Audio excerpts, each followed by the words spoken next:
إن الحمد لله نحمده ونستعينه ونستغفره ونعوذ بالله من شرور أنفسنا ومن سيئات أعمالنا من يهده الله فلا مضل له ومن يضلل فلا هادي له وأشهد أن لا إله إلا الله وحده لا شريك له وأشهد أن محمدا عبده ورسوله يا أيها الذين آمنوا اتقوا الله حق تقاته ولا تموتن إلا وأنتم مسلمون يا أيها الناس اتقوا ربكم الذي خلقكم من نفس واحدة وخلق منها زوجها وبث منهما رجالا كثيرا ونساء واتقوا الله الذي تساءلون به والأرحام إن الله كان عليكم رقيبا يا أيها الذين آمنوا اتقوا الله وقولوا قولا سديدا يصلح لكم أعمالكم ويغفر لكم ذنوبكم ومن يطع الله ورسوله فقد فاز فوزا عظيما ما بعد. السلام عليكم ورحمة الله وبركاته. Before we start, firstly, we want to thank the management of the masjid here. May Allah bless them, mashallah. Coming in the masjid here, I see so many, seems as, mashallah, people who love the sunnah, love the sunnah of the Prophet sallallahu alayhi wa sallam. I see a jam-packed masjid on a Friday in New York City on Church Avenue. People could be doing anything that they want here, right? You can go to a club, a bar, hang out, watch some type of game, basketball, whatever it may be. But alhamdulillah, you're in the house of Allah, right? So we thank Allah subhanahu wa ta'ala firstly for gathering us, guiding us to Islam, and gathering us in His house, right? The Prophet sallallahu alayhi wa sallam, he has said, أَحَبُّ الْبِلَادِ إِلَى اللَّهِ مَسَاجِدُهَا. The most beloved places to Allah subhanahu wa ta'ala on this whole earth is the masjid. To Allah azza wa jal, الَّذِي خَلَقَ كُلِّ شَيْءٍ, the one who has created everything, right? And the most beloved place to Allah azza wa jal is this house, the Bayt Allah, the masjid. So we thank Allah for guiding us to this Islam. We thank Allah subhanahu wa ta'ala for guiding us to the house of Allah azza wa jal. And then on top of that, to make the salah in jama'ah. My brothers who come, mashallah, may Allah reward you. We know the Prophet sallallahu alayhi wa sallam, he said, صلاة الجماعة أفضل من صلاة الفرد ب27 درجة. The Prophet sallallahu alayhi wa sallam said the salah in jama'ah, in congregation, is better than the salah by yourself by 27 times. 27 times. So every time we come here, it takes effort. And I know I was just outside, it's very hard to find parking, right? That effort you put in to try to come to the house of Allah subhanahu wa ta'ala and make the salah in jama'ah is not going wasted. Rather, we are getting rewarded for 27 times greater than if we were to pray by ourselves. So we ask Allah subhanahu wa ta'ala to bless us inshallah on this night and open our hearts and allow us to speak the haqq and allow our hearts to take it in and inshallah with the intention to apply it, to apply this knowledge in our lives. And I say again, we want to thank the management of this masjid and our brother Abdullah, mashallah, may Allah bless him with his beautiful voice and make him Abdul Qur'an and the ulama of the ummah, Allahumma ameen. He reached out to me a few times and alhamdulillah we're here now. May Allah bless him and everyone else that had to do with the coordination of this gathering. And I know this is something that is a usual thing every Friday, right? You have a lecture, may Allah reward you inshallah, alhamdulillah. The Prophet sallallahu alayhi wa sallam, he said, مَجْتَمَعَ قَوْمٌ فِي بَيْتٍ مِّن بِيُوتِ اللَّهِ يَتْلُونَ كِتَابَ اللَّهِ وَيَتَدَارَسُونَهُ بَيْنَهُمْ إِلَّا نَزَلَتْ عَلَيْهِمُ السَّكِينَةُ. The Prophet sallallahu alayhi wa sallam, he said, there is no group of people who will come together in a house from the houses of Allah, reading the book of Allah and studying it amongst one another, except 4 things will happen. They will get 4 gifts. إِلَّا نَزَلَتْ عَلَيْهِمُ السَّكِينَةُ وَغَشَّتْهُمُ الرَّحْمَةُ وَحَفَّتْهُمُ الْمَلَائِكَةُ وَذَكَّرَهُمُ اللَّهُ فِي مَنْ عِنْدَهُ. Except that Allah subhanahu wa ta'ala, He will make sakina, tranquility, peace, ease, comfort. It will come down on all those people there in that gathering. وَغَشَّتْهُمُ الرَّحْمَةُ, and they will be engulfed and wrapped in the mercy of Allah azza wa jalla. وَحَفَّتْهُمُ الْمَلَائِكَةُ, and Allah subhanahu wa ta'ala has specific angels that go to seek out these circles of knowledge, just to shroud these circles of knowledge in there with their wings. وَذَكَّرَهُمُ اللَّهُ فِي مَنْ عِنْدَهُ, and Allah subhanahu wa ta'ala will mention these people in the highest assembly of the malaika, the angels. Alhamdulillah. So my brothers, continue this inshallah, continue this great effort, continue coming to the classes, continue coming to these circles of knowledge. May Allah bless this masjid. Allahumma ameen. As far as our topic, it is Salman Al-Farisi. Why do we pick Salman Al-Farisi? Why do we pick a Sahabi? Why do we want to speak about him? Because it is imperative for us to follow them. That's why. It is imperative for us to follow these people, this early generation of the Muslim, the companions of the Prophet of Allah sallallahu alayhi wa sallam. Allah says, فَإِنْ آمَنُوا بِمِثْلِ مَا أَمَنْتُمْ بِهِ فَقَدْ اهْتَدَوْا. Allah Azza wa Jalla says, if those people who come after the Prophet sallallahu alayhi wa sallam and the companions, if they were to believe, if they were to practice Islam like how you believed, like how you practice Islam. Me and the Prophet ﷺ in the early generation of the Muslims, the companions. If these people were to come, if they were to practice Islam like how you are, if they were to believe like how you believe, فَقَدْ اهْتَدَوْا, those people will be rightly guided. فَقَدْ اهْتَدَوْا, those people, they're rightly guided. They follow the correct guidance. Right? So it's a product to return back to them. Not follow that people want to modernize Islam. Not follow that people want to come up with new things, new ideas. No, it's a point to return back to this early generation, because Allah subhanahu wa ta'ala, He said, رَضِيَ اللَّهُ عَنْهُمْ وَرَضُوا عَنْهُ. Allah is pleased with them and they are pleased with Allah subhanahu wa ta'ala. While they're walking on the earth, they have drunk from the cup of nubuwah. They have drunk from the cup of prophecy with the Prophet of Allah sallallahu alayhi wa sallam. They fought and they strove and they gave their wealth and their life all fi sabilillah. Right? And Allah subhanahu wa ta'ala, while they are alive, said He's pleased with them. Right? Is anyone else after them, can we say that it's a safe way to take? Right? Allah is pleased with them. We don't know. Right? But them, it's clear. Following their path, following their understanding, following their akhlaq, following their ibadat. This is the right way. This is the path to Jannah, and it's the path to what? The Ridwan, the pleasure of Allah Azza wa Jalla. The Prophet sallallahu alayhi wa sallam, he said, لَا تَسُبُّ أَصْحَابِ, never curse my companions.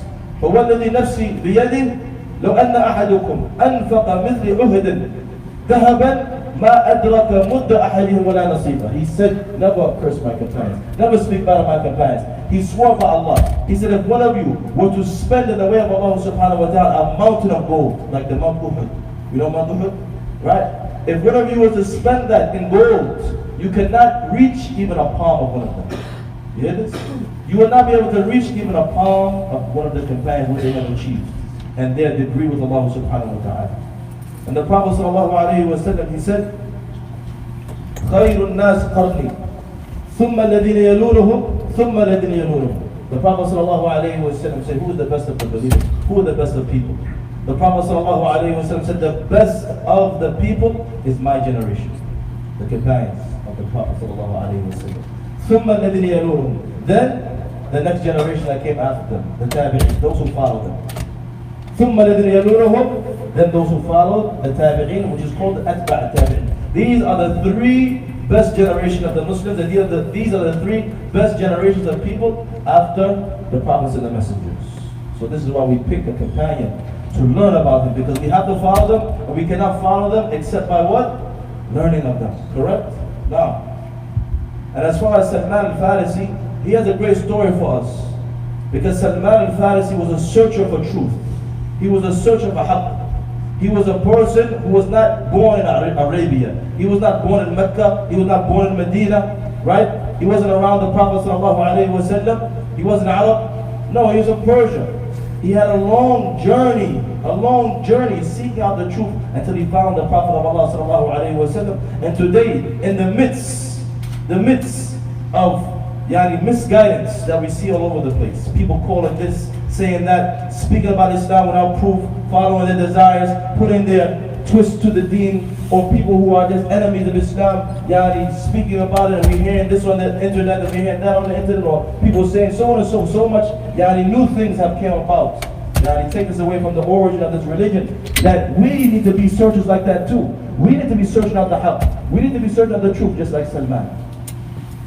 And the Prophet sallallahu alayhi wa sallam, he said, لو كان الإيمان في الثريا لناله رجل هؤلاء. He said if Iman was in Thuraya. What is Thuraya? Thuraya is a star. The Prophet ﷺ is making a parable. He's making an example. He said لو كان الإيمان في الثريا لناله رجل هؤلاء. If Iman, right faith, was in a far out star called Thuraya, then Salman Al-Farisi, he would have got it. He would have achieved it. Even if faith was in space, he would get it.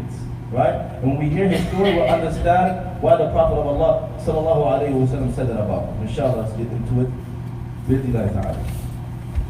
So Salman, he was from Faris, right? We know, which is Persia. We know that when you say Salman or you say Al-Farisi, this is called nisba, right, in the Arabic language. If a person is from Bangladesh, you say Salman Al-Bengali. Right? If a person is from, where else? Sudan. My father from Sudan. I'm Sudan. Ibraheem as-Sudani. Right? That's called nisba in the Arabic language. Where you attribute someone to an idea or a place. right? And you put that ya on the end of it, correct? Now, so he's from Paris, right? From a city called Asbahan, from Persia, from a place called Asbahan, from a village called Jay, okay? And he grew up from a royal family. He was not a peasant, he was not a slave, he grew up from a royal family. His father is said that he was the president of the people. He was the leader of all the people, his father. They had wealth, they had prestige, right? They were in leadership. This is what he grew up in. So Salman came from leadership and royalty, right? And he said, كُنْتُ وَحَبُّ شَيْءٍ أَبِي. I was the most beloved thing to my father. And he said, my father loved me so much, right? We love our children, correct? He said, my father loved me so much, he used to keep me in the house like how you keep a little girl in the house.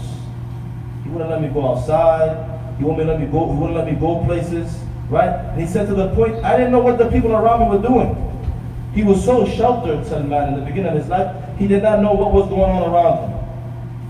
Everything that he needed, his father would bring it to him. Everything he needed, his father would bring it right to Salman. His food, his education, everything, right?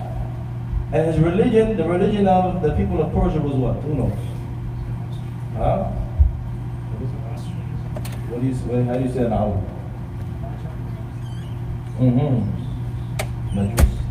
They were fire worshippers.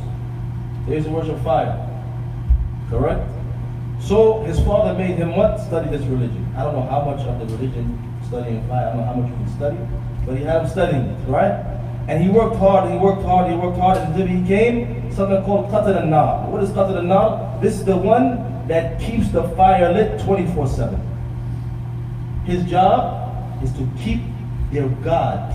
May Allah protect us from Sheikh. His job, right, is to keep the one that they worship, which is the fire, lit, to never go out. So they have a fire, a big fire, it stays lit 24/7. They have someone keeping it lit, and that was Salman, right? Look at shirk, right? You see shirk, how it negates a person's mind. When we worship other than Allah, you see how it negates a person's mind, right? How can you be worshiping the thing that you have to keep alive, right?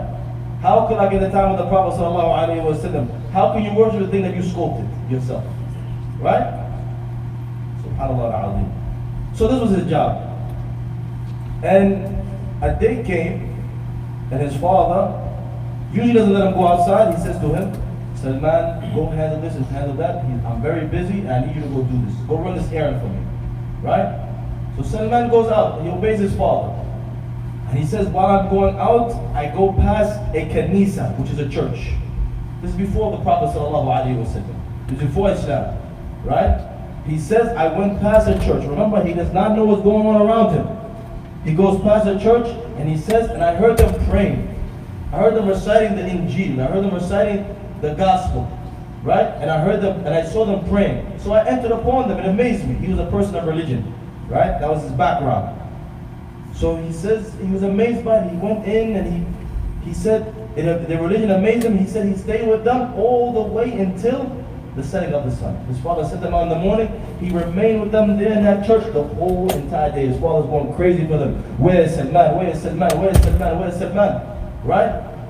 He stayed with them. Right? And he told them from that time, all it took him was one time, he felt that this was the truth. And of course, they had remnants of the truth. They had pieces of the truth. They didn't have all the haqq, right? There's a lot of changing and innovating, right? And leaving off of the religion of Isa ibn Maryam, right? But they had remnants of it, pieces. And he thought this was the truth. So he told them, he said, where is the origin of this religion?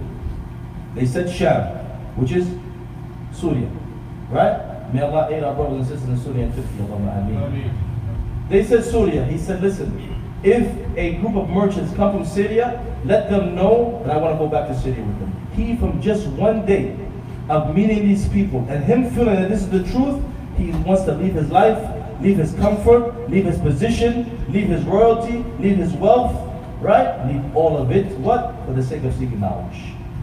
For the sake of seeking ilm, right? And this is a very virtuous thing. This seeking this knowledge, my young brothers, all of us, is very virtuous.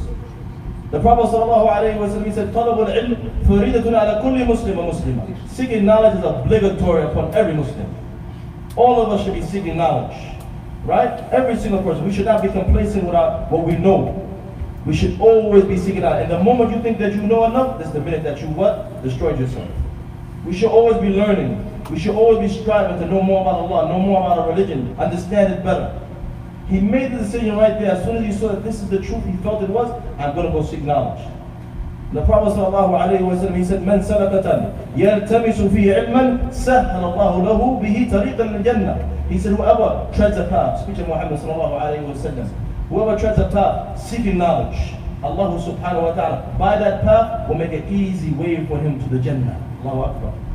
He said, وَإِنَّ الْمَلَائِكَةَ لَتَضَعَ أَجْنِحَتِهَا لِطَالِبِ الْعِلْمِ رِضًا بِمَا يَصْنَعُ. And when the talib al-ilm walks, look at this. You can't see it, but this is how. When the talib al-ilm, when the one who seeks knowledge, when he walks, the angels, they lower their wings for him in respect and pleasure. The person who has the ilm and he seeks knowledge, the malaika, they lower their wings for that person when they walk around. That's why when you see the person of knowledge comes around, it feels good. You want to be around that type of person. The malaika is in that person's presence. Yes. Now, so he made that decision to seek ilm. Correct? And anybody who wants to seek ilm, don't second guess yourself. Wallahi, you never lose. Wallahi, you never lose. And we need more people to seek ilm. We need more people to seek knowledge. We need more students of knowledge. We need more people in the Quran. We need more ulama. We need more. We don't have enough. Right? We need more. We don't have enough. The ummah is bleeding. The people are astray. The people are upon misguidance every direction. The people have to need people of knowledge to hold on to as guides. Right? Without that, you see the communities. The community with no people of knowledge, what they do? Anything they want. Right? No knowledge, the people do whatever they want. Right? Just go with their whims. So you need people of ilm to hold this religion down and to guide the people in the right direction, guide them to the paradise, to give them the fatwa, to answer their questions, to be a guide for them, to be an example for them. Now, you young people, mashallah, you have a love for ilm. And my fathers, if you have a child who has a love for ilm, push him. Push him, don't hold him back. Wallahi, Allah will give you the dunya as well. Allah will give you the dunya as well. We know the hadith of the two brothers. One brother will go with the Prophet ﷺ. He will seek knowledge with the Prophet ﷺ all the time. Other brother, he'll go work. And he'll provide for this brother. One day, it's like it's not fair. This brother, the one who was just working. It's like it's not fair. Say, Ya Rasulullah, when he comes, he just comes and sits with you. The Prophet ﷺ, he said, it might be that you're getting provided for because of him. You understand? Maybe because he's coming here sitting with me and seeking ilm, maybe that's the reason why you're getting provided for. So my fathers, brothers, people who have someone in your family, push somebody, get some barakah in your family. Somebody who dedicated their life to this ilm, to this knowledge, and to propagate it, that's only going to bring barakah to your family. Listen. Now. So he made a decision. He goes back to his father now. His father's angry. Where are you at? You know, he was the most beloved thing to him. He thinks something happened to him. He's angry. He's mad. Like your son is gone for a few days. What happened to you? You're angry at him. Right? And he was straight up with him. He said, Ya Abi, he said, I went past a church and their religion is better than our religion. He told him straight up. Their religion is better than ours. Right? He said, no, our religion is better than theirs. He said, no, their religion is better than ours. Then he said his father frightened him. And he took him to the house and he literally chained him up. He literally chained him up now. Before, he figuratively chained him. Just saying, you can't go nowhere. I'll bring everything to you. Protect him. Be overprotected. Right? But here, he literally chained him. So he's locked in the house, he's chained. But he already, remember what? He told the people from the church, if merchants come from Sham, from Syria, let them know about him. And that's what happened. So the merchants from Sham, they came by, somehow he got the chains, he went over to Syria, to Sham, to seek knowledge. This is his first trip, and this was his first beginning of seeking ilm. So he goes to Syria, he goes to Sham, and he asks the people, Man a'lamu bihad ad-din? Who is the most knowledgeable person in regards to this religion? So he wants to take from who? Who do you want to study with? The most knowledgeable. He wants to study with the ulama, the scholars. Correct? They said al-usquf fil Medina, fil kanisa. They told him al-usquf fil kanisa. The usquf is the head of the ulama, the scholars. This is the top scholar in the church. So he goes to him and he says, I would like to pray with you, I would like to learn from you, and if you allow me to do that, I'm going to serve you. Right? He doesn't care. I'll serve you. Going from what? Royalty? Yani, him being royal, him having power, leadership, wealth, to going to be a servant. He said, I'll serve you, but I want to learn from you. He said, okay, come in. So he gets with him, he begins to pray with him, he gets to learn from him, and he found this man was an evil man. He said this was a wicked individual. This is his first experience. This was a wicked individual. What he used to do? كان يرغب الناس في الصدقة. He used to tell the people, give sadaqah, give charity, right? And when he would give the charity, he wouldn't give it to the poor. He just stored it for himself. Eat the people's money. Just eat the people's money. May Allah protect us from this. This is a hideous action. And some people, they do this with the other billah. In the name of Islam, in the name of deen, in the name of charity. May Allah protect us from this. And wallahi tallahi billahi, we will be exposed. If we were to do this, you get away from it for a period of time. Wallahi, Allah will expose you. Allah will expose you. You can't play with the people's wealth, you can't play with charity. So anyway, Salman is quiet, he doesn't say anything. Why doesn't he say anything? Who's thinking? Why doesn't he say anything? He's quiet. I think I told you this before. Why didn't he say anything? I didn't know he was here. Why didn't he say anything? Huh? Why didn't he say anything? Huh? Maybe. No. Why didn't he say anything? Huh? He couldn't go back home? Let me ask you a question. Salman is a Persian and no one knows him over there. He's new. He has no family there, no tribe. Do you think if he was to say the big Sheikh, basically, the big alim is a thief, who would they believe? Would they believe this alim, or are they going to believe Salman? Who are they going to believe? Are they going to alim? Who's going to happen with him? They probably kill him and throw him in jail. So he was quiet, he had wisdom, he was patient.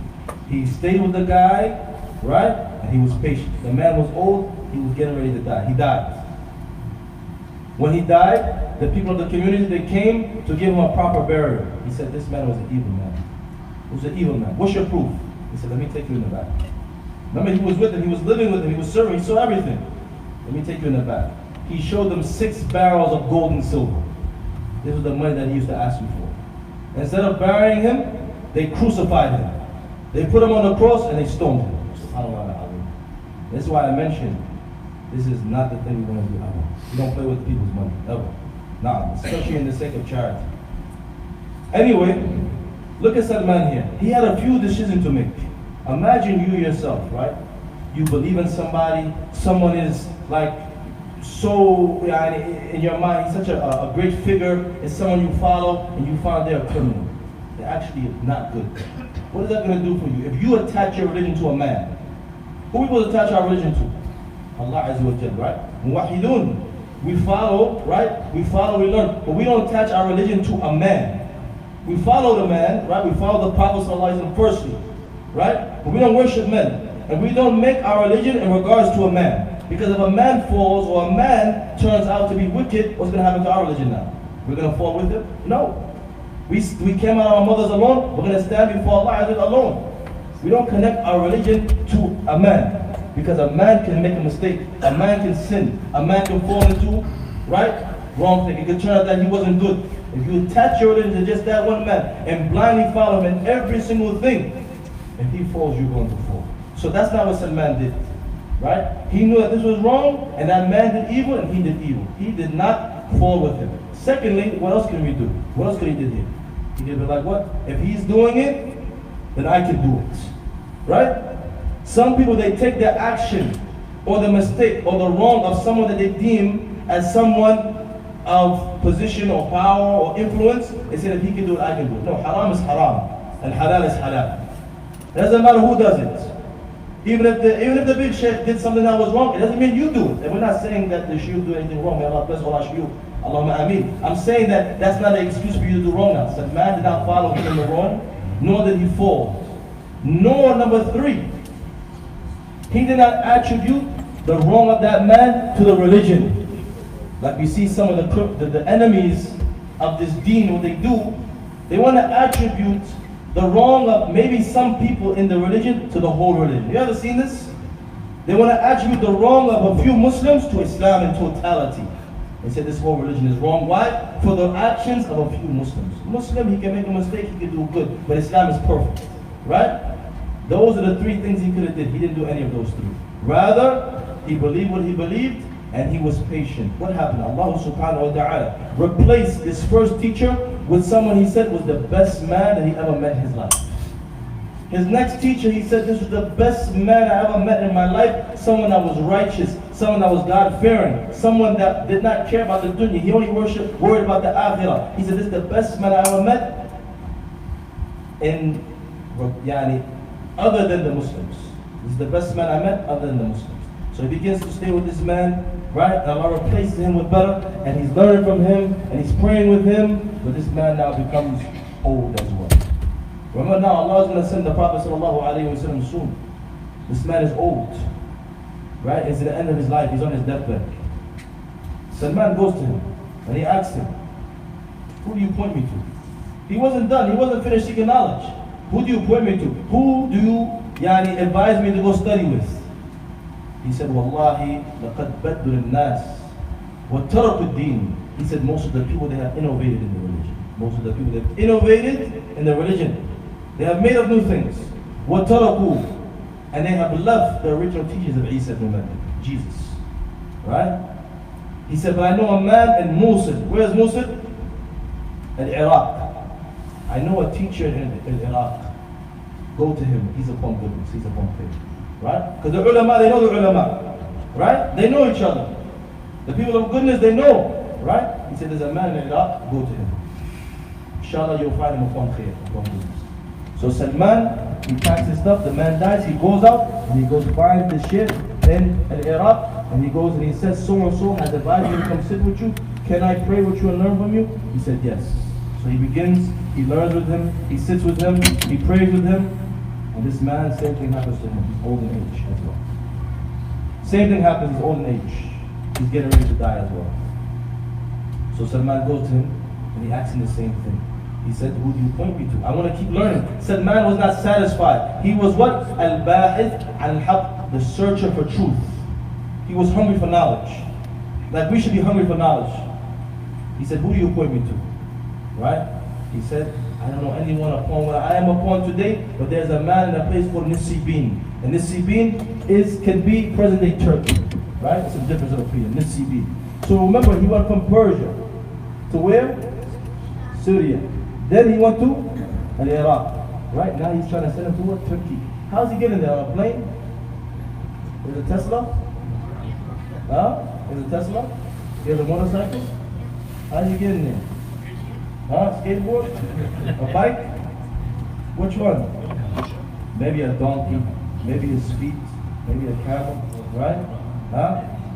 Maybe, yeah. Not like today. He's traveling like this in a very difficult way, all for the search of Allah subhanahu wa ta'ala to find the truth. And let's get a benefit here as well. You see all this shuyukh is dying. This is how Allah subhanahu wa ta'ala is going to remove knowledge from the earth. You know the hadith of the Messenger sallallahu alayhi wa sallam?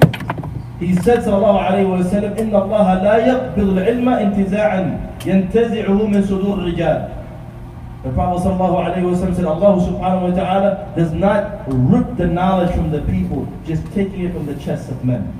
وَلَكِنْ يَقْبِضُ الْعِلْمَ بِمَوْتِ الْعُلَمَاءِ. He said, he takes the knowledge by the death of the scholars. By the death of the scholars. So when the ulama died, this is a great calamity for the ummah. When the scholars died, this is a great calamity for the ummah. We don't just take our knowledge just from reading books. We have to get it. We have to get it explained to us by this ulama. Right? They're the lights of the ummah. How does the knowledge get taken from us? By the death of the scholars. He said, so if there's no more ulama, that's what the Prophet said. He said the people, يَتَّخِذُونَ الْجُهَلَاءُ رُؤَسَاءَ. They will take the ignorant as leaders. فَأَفْتَوْا. They will be asked.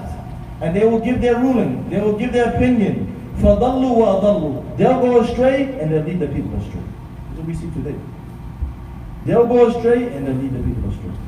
May Allah protect us. May Allah protect our ulama. So this was happening to him. They're all dying, right? So he goes to the Sibin, and the same thing happens. He goes, meets the Sheikh, right? He sits with him, he meets the teacher. He's at the end of his life. Same thing happens. Who do you point me to? He says, I don't know anyone except a man, Al-Hoori. They say Al-Hoori is Palestine or Turkey as well. Another part of Turkey or Palestine. So he goes to him, and similarly, he's old in age, but when he asks him this question, when he's getting ready to die, he gives him a different answer. He said, لَقَدْ أَضَلَّكَ زَمَانًا. He didn't tell him about another teacher. He has said, you have been, or you have came close to the time of a prophet. Prophesizing, the prophet ﷺ. It has came close to you, the time of the prophet. مَبْعُوثٌ بِدِينِ إِبْرَاهِيم. He is sent with the deen of Ibraheem alayhi salam. Tawheed, la ilaha illallah.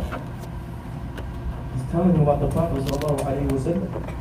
He's a Christian, not Muslim. Muhajiran min ard al-Arab. He's migrating from the land of the Arab. He was meaning where? Where's the prophet from? Where did he migrate from? Mecca.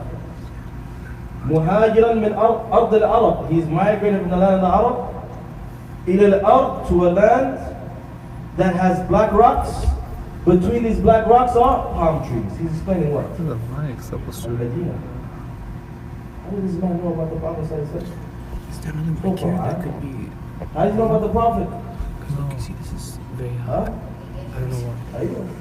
That's central one. That's Allah subhanahu wa ta'ala prophesied the Prophet in the early revelation already. They knew about him already. The people of knowledge, from the people of the book, they knew about the Prophet sallallahu alayhi wa sallam. They knew about his coming very well, better than everybody. Rather, see what is happening? In Al-Medina, the Jews, they used to taunt the mushrikun, Al-Aus al-Khazraj, the people of Medina. They used to say, wait until the Prophet comes. Wait until he comes. They knew he was coming. Why they didn't believe in him? Why they didn't follow him? Because they thought that he will come from the Jews, but he didn't come from the Jews. Are you controlling from here or here? Hasadan, jealous. Controlling from here or here? Allah says, to show how much they know about the Prophet, Allah says, يَعْرِفُونَهُ كَمَا يَعْرِفُونَ أَبَنَاءَهُمْ وَإِنَّ فَرِيقًا مِّنْهُمْ لَيَكْتُمُونَ الْحَقَّ وَهُمْ يَعْلَمُونَ. Allah says they knew him. May they know about the Prophet ﷺ and his characteristics like how they knew their own sons. Anybody know Ar-Rahman better than you? Can he doesn't even know himself better than you know him. Can anybody? No. Allah says that these people, the people of the book, they knew the Prophet ﷺ, they knew him like they know their own sons. Anybody know your son like you? Of course not. You know everything about your child. The way they think, how they talk, when they make a certain face like this, you know their expression, everything. When they mad, everything. Allah made this example in the Quran. They knew about the Prophet like they know their own son. But what? But a group of them, they conceal the truth and they know it. They conceal the truth. They conceal the haqq. Now, this is how this man knew about the Prophet ﷺ. So he gave him these things. And he also said to him, 3 alamat. He said he has ثلاث علامات لا تخفى. There's 3 signs that you will never miss. They're not hidden. يأكل الهدية. If you give him a gift, he'll take the gift. If you give the Prophet a gift, he'll take it. He'll eat the gift. But if you give him sadaqah, he will not take sadaqah. The Prophet said, will not take for himself. بين كتفيه خاتم النبوة. Okay? Where's Abdullah? You gonna ask questions today? Or no? You asking questions today or no? I'm asking questions? Yeah. That probably will be a question. Okay? Those 3 alamat, those 3 signs. Alright? He said if you're able to go see him, if you're able to meet him, go. So what does Salman do? Salman has been traveling to meet men, to meet teachers. Now he says the Prophet, you think that he's not going to go over there? Of course he's going to go. He said in the hadith, because what I'm telling you right now is basically an autobiography of Salman telling his own story.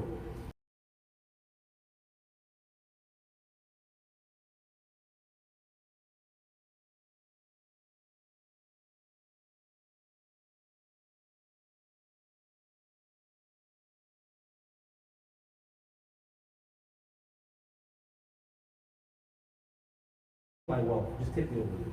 Look at his love for the Prophet already. Look at his yearning for the truth.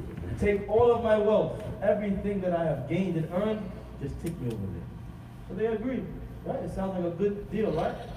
So they come, they take him, they drive him over there, and then they take him to northern Medina, Wad al-Qura. What do they do to him?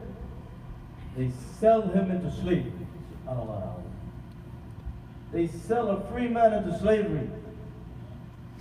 Chains, working, hot sun, no freedom, commandment, getting beat, all these type of things. Now I want us to just get a benefit here. What will go through your head if you was in those shoes? You may think thoughts of Allah that you should not think. Ya Allah, I'm going in your way, Ya Rabbil Alameen. I'm fi sabilillah, Ya Rabbil Alameen. I'm doing the good thing. Why would you do this to me? Ya Rabbil Alameen. Why would you put me through this, Ya Rabbil Alameen? I've given all my wealth. I'm trying to find the Prophet. Ya Allah, why would you allow this to happen to me? We will start having bad thoughts of Allah. But we should never think like that. We should never think like that. We should be patient and we should submit ourselves to the prayer of Allah subhanahu wa ta'ala. Look what Allah says in Surah Al-Baqarah. وَعَسَىٰ أَن تَكْرَهُوا شَيْئًا وَهُوَ خَيْرٌ لَكُمْ وَعَسَىٰ أَن تُحِبُّوا شَيْئًا وَهُوَ شَرٌّ لَكُمْ وَاللَّهُ يَعْلَمُ.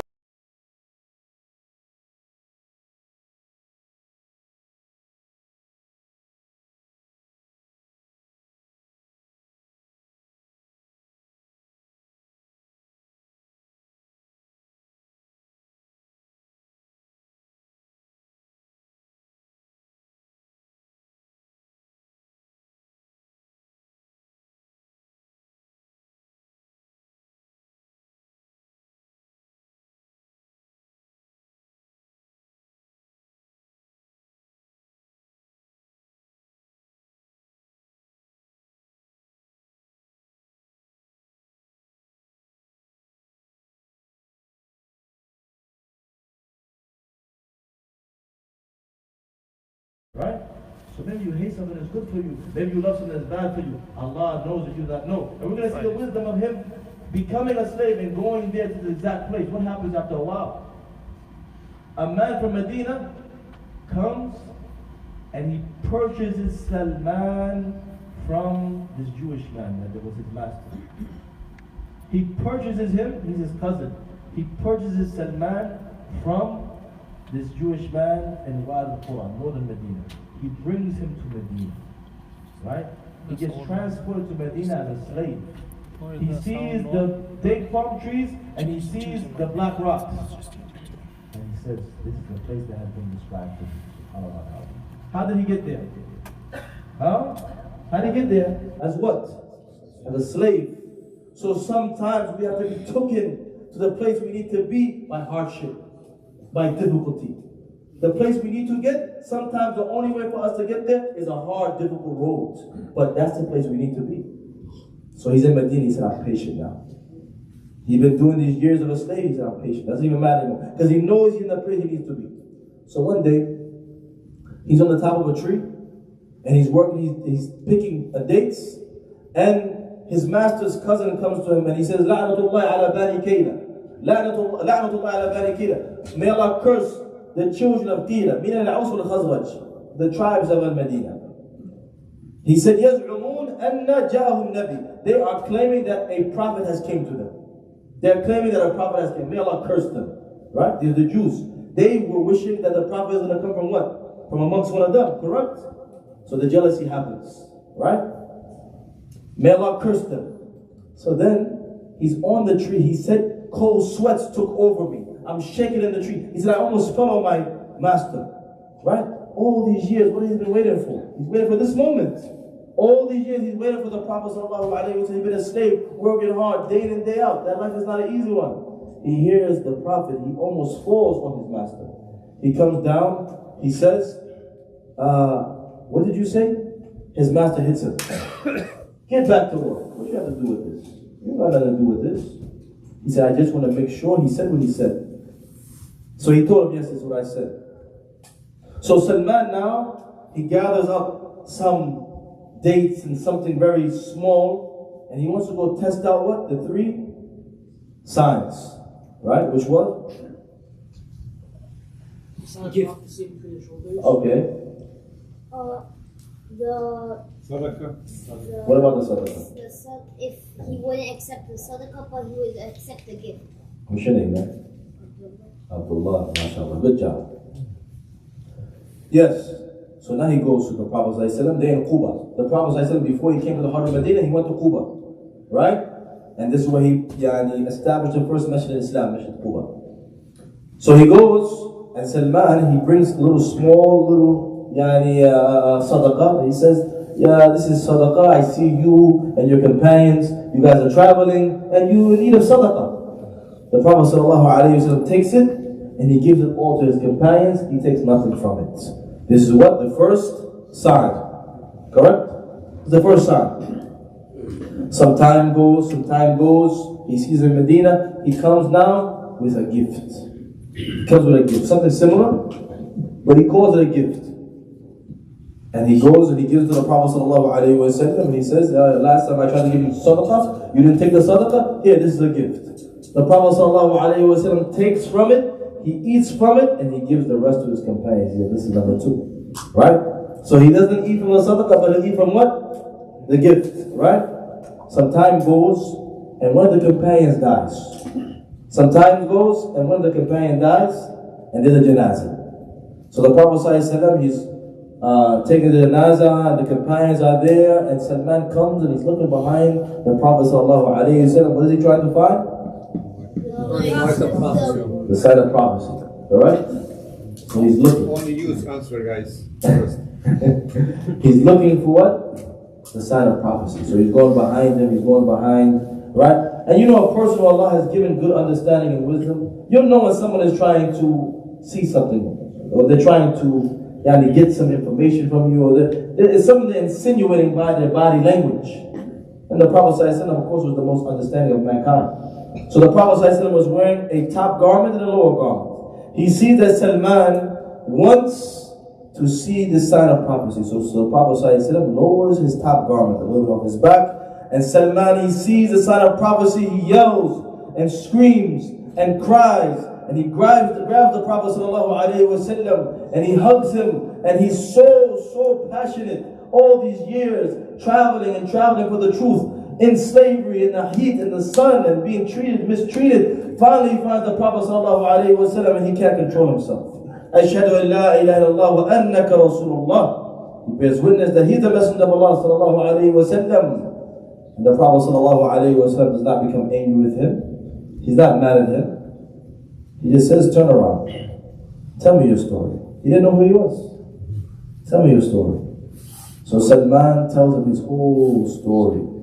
Right? And the Prophet ﷺ, he loved his story so much.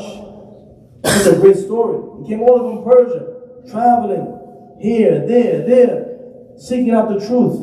And then he hears about the Prophet through a prophecy from a Christian scholar. And then he comes here, and he's in slavery all these years, and finally he meets the Prophet ﷺ. The Prophet ﷺ loved his story so much, he gathered his companions, and he said, Salman, tell them your story. So they can be raised in Iman as well. They were all from Mecca and Medina. They were all from there. Right? They were from the land of the Arab. Right? This man came from so far to find the Prophet of Allah. So it will make them appreciate what they had. But Allah is sending them a messenger. Salman still has a problem. We're going to finish here inshallah soon. What time is it? Almost not. We're going to finish inshallah. Very few minutes inshallah. Time to go longer. Huh? Time to go longer. Longer? Okay.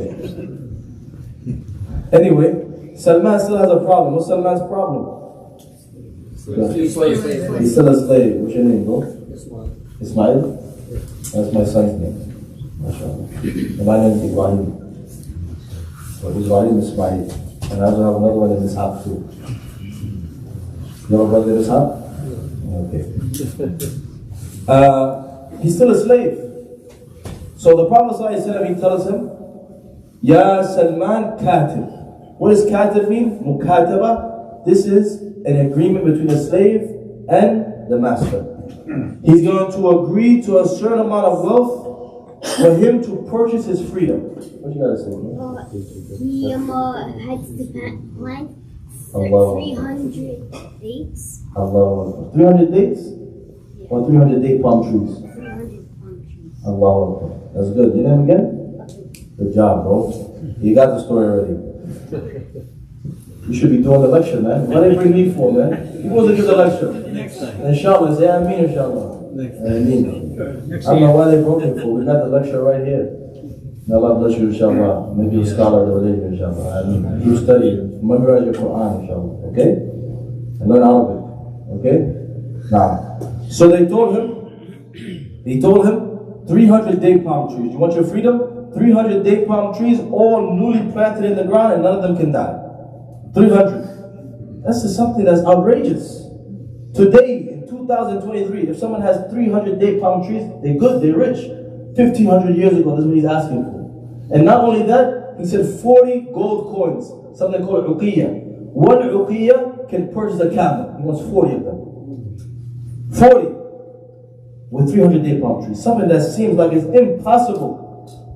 But with ta'awun, with cooperation and helping and supporting one another, it is possible. One person, impossible maybe.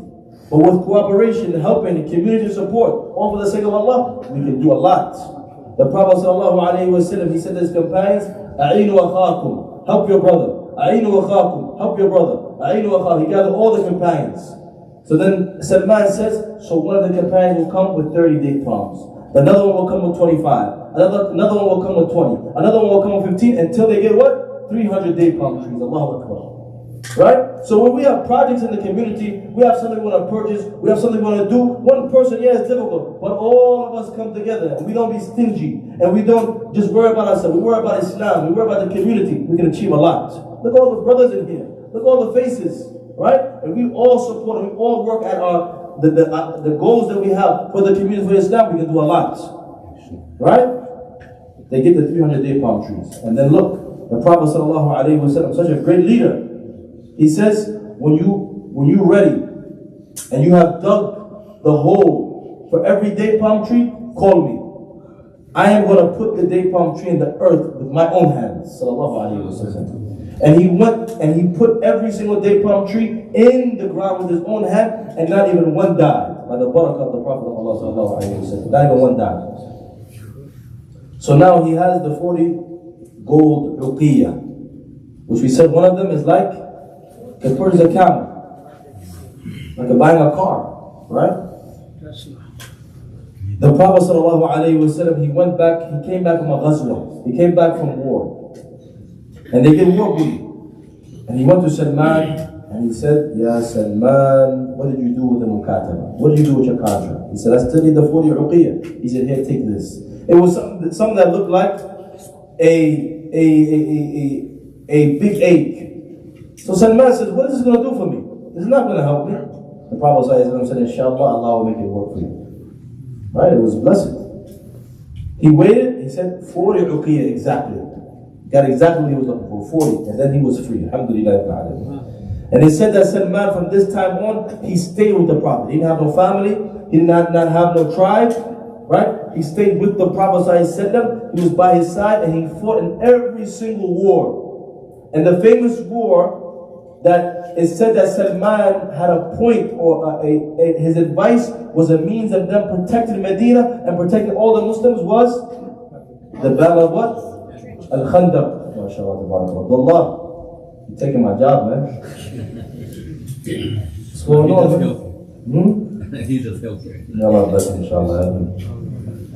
The battle of trenches is called the Ghazwatul Ahzab or Ghazwatul Khandaq. It's called the battle of the Khandaq because the Prophet ﷺ, when he was seeking advice from his companions, what should we do? Because Medina, it had natural things that covered it. It had natural, like mountainery and forestry that covered Medina, protected it from an invasion. But there was the northern part of Medina that was open, right? That was an opening for them to come in, right? So Salman, he said, when we are being surrounded in Persia, we dig trenches. He came with this. This wasn't an Arab war tactic. It wasn't an Arab war tactic. He said, in Persia, if we're surrounded, we dig trenches. So they said that Salman is the one who advised the Prophet ﷺ and the companions with this. It was the means of their protection. Why is it called the Battle of Ahzab? Because the Jew and the Quraysh, they came together with many of the Arab tribes.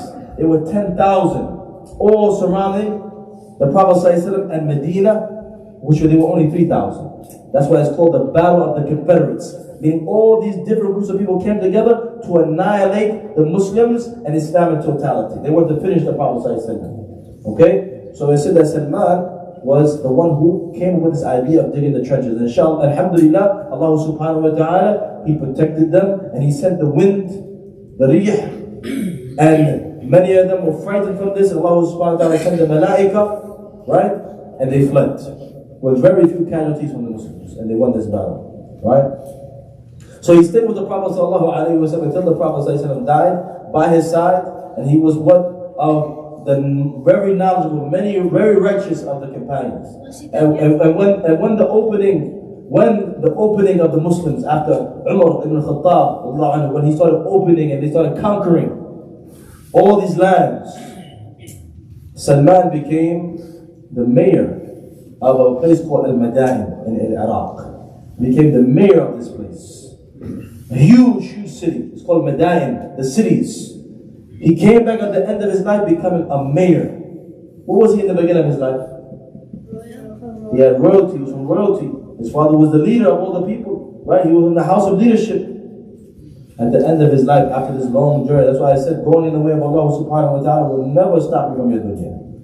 It will never. Whatever's for you is for you. Whatever's written for you is written for you. He went through all this journey, serving people and being thrown as a slave and so on and so forth, to come back to be a mayor of a huge city at the end of his life. And that's how he died. Subhanakallah wa bihamdika ashhadu an la ilaha illa anta astaghfiruka wa atubu ilayk.